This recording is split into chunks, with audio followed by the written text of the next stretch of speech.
If someone is a 2 out of 10, a 3 out of 10, they're going to date an individual that's also a 3 out of 10 and be very happy with it. You kind of hinted that this isn't the case and that everyone just wants to date objectively attractive people. Is that fairly true? Very true. For example, people settling is a real thing, and it happens at every part of the spectrum. Now, settling's not all bad. At some point, you got to give it up and find an amazing person. Like, you're settling for anything.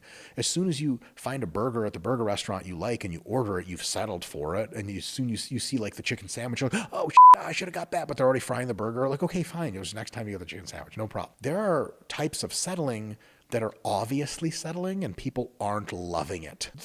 Dating threes is usually an example of that. Because ideally, they would be dating tens. Because humans, on average, to a huge extent, have the same internal software rating scale of attractiveness as every other human. The basic attraction does not change. Now, if someone has a vibe and they're good looking enough, you fall for them, it just doesn't matter at that point because to you, they're amazing, they're beautiful, and that's an amazing, huge human adaptation. So it's not like a winner-take-all crazy thing where like Julia Roberts in her 90s peak is like the pinnacle and everyone else is like no good. How you look matters for romance, and the same judgment scale fundamentally is what everyone has. You look at almost every Disney movie ever made, the animation, I mean, everyone doesn't look the same, but they have very quintessentially like similar features. Pocahontas, Jasmine, Snow White. Do they look that different to you, bro?